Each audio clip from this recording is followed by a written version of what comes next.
आज हम स्टार्ट कर रहे हैं एक्सरसाइज 11.3 जिसमें हम पढ़ेंगे सॉलिड शेप्स के बारे में।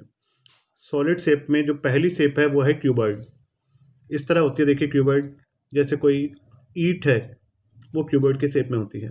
आपका ज्योमेट्री बॉक्स हो सकता है इस तरह का, इस तरह के कोई भी पैकिंग के जो बॉक्सेज होते हैं वो भी हो सकते हैं। इनमें लेंथ होती है, ब्रेथ होती है और हाइट होती है। तीनों अलग अलग भी हो सकती हैं, दो सेम भी हो सकती हैं। तीनों सेम नहीं होनी चाहिए, क्योंकि अगर वो तीनों सेम हुई तो वो क्यूब कहलाएगा। अगर दो सेम है, थर्ड अलग है, तब भी वो क्यूबॉइड ही कहलाएगा। लेकिन नाम हम इनको लेंथ, ब्रेथ और हाइट ही देंगे। तो एक होता है इसमें lateral surface area. Lateral surface area होता है फोर वॉल्स, चारों तरफ की वॉल्स। इसमें टॉप और बॉटम नहीं है, केवल walls walls, first second third and fourth पीछे वाली साइड। तो इन चारों का जो एरिया होता है वो कहलाता है लेटरल सरफेस एरिया, और उसका जो फॉर्मूला होता है 2h bracket l plus B. और अगर ये टॉप और बॉटम भी इसमें इंक्लूड कर लें तो ये कहलाता है TSA 2 bracket LB plus BH plus HL। Volume का जो फॉर्मूला है, वॉल्यूम मतलब ये कितनी स्पेस घेरता है, वो होता है LBH।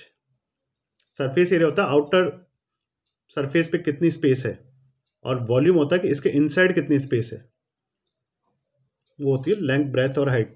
वॉल्यूम का फॉर्मूला। ये क्यूब बिल्कुल क्यूबॉइड जैसा ही होता है, लेकिन इसमें तीनों साइड सेम होती है, A।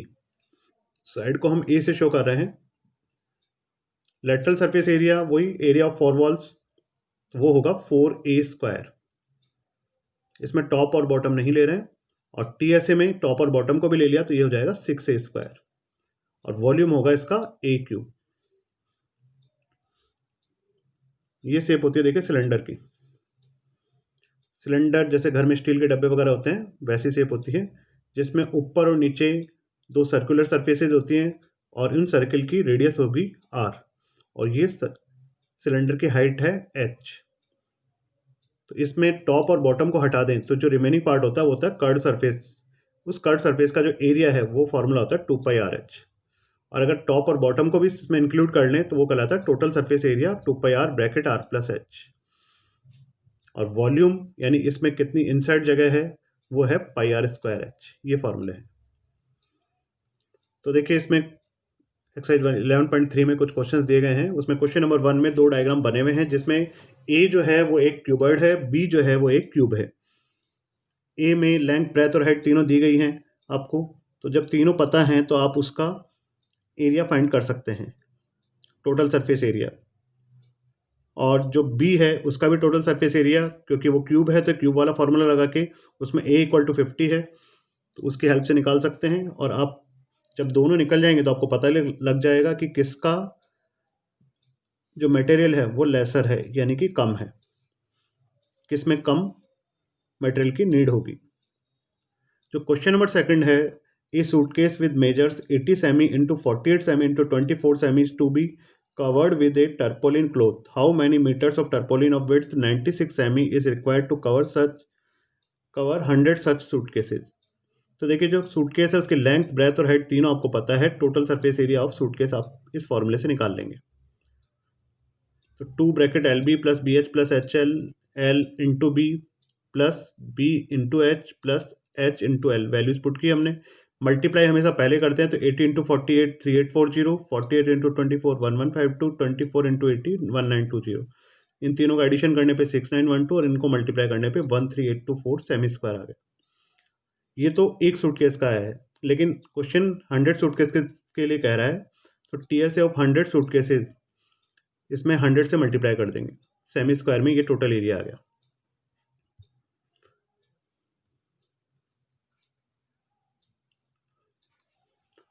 तो एरिया ऑफ रिक्वायर्ड टर्पोलिन हो गया 1382400 सेमी स्क्वायर, क्योंकि ये टोटल 100 सूटकेस का एरिया है तो इतना टर्पोलिन हमें चाहिए। और जो टर्पोलिन मार्केट में मिलता है उसकी जो विड्थ है वो 96 सेमी है। वो कितना मीटर लंबा रोल होगा ये हमें पता लगाना है। तो लेंथ ऑफ टर्पोलिन, क्योंकि जो टर्पोलिन मार्केट में मिलता है वो रेक्टेंगल की शेप में होता है, और उसकी ब्रेथ हमें पता है और हाइट लेंथ हमें निकालनी है।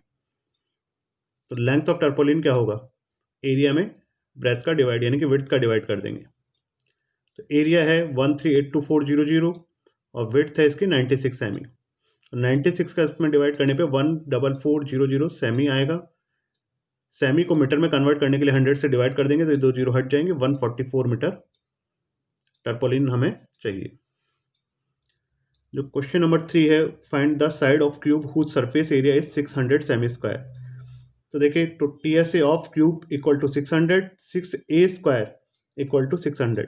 इससे A स्क्वायर की वैल्यू निकालेंगे पहले, फिर उसका अंडर रूट लेकर A की वैल्यू निकालेंगे।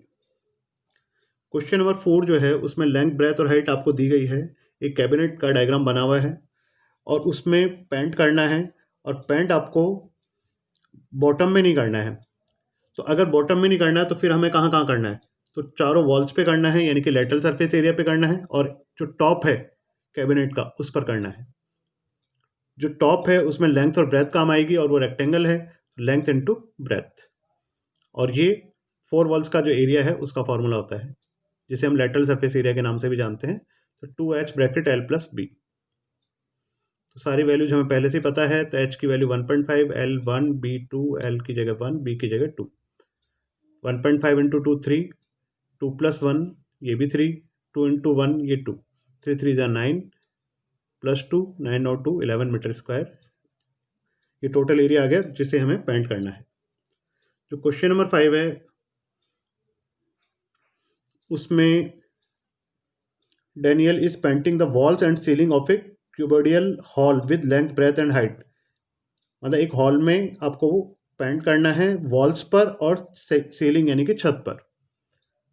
तो वही वॉल्स यानी कि लेटरल सरफेस एरिया चाहिए, और सीलिंग में भी लेंथ और ब्रेथ ही काम आती है, तो लेंथ इनटू ब्रेथ इसका फॉर्मूला हो जाएगा। सेम क्वेश्चन नंबर 4 की तरह ही है सारी बातें। लेंथ, ब्रेथ और हाइट तीनों इसकी भी पता है आपको। तो हाइट की जगह 7, लेंथ और ब्रेथ 15 और 10, 15 और 10 यहाँ पुट कर दिया हमने। 2 7 जा 14, 15 10 जा 15 प्लस 10 25, 15 10 जा 150, 14 इंटू 25 350, 150 इनको एडिशन किया तो 500 मीटर स्क्वायर। लेकिन मार्केट में जो कैन आते हैं वो 100 मीटर स्क्वायर एरिया पर ही पेंट कर सकते हैं। 500 मीटर स्क्वायर हमें टोटल पेंट करवाना है, तो कितने कैंस की नीड है हमें। तो number of cans required 500, total area में एक कैन से जितना पेंट कर सकते हैं उसका डिवाइड कर दें। 500 में 100 का डिवाइड कर दिया तो 5 कैंस हमें चाहिए। आज यहाँ तक करें 11.3 में।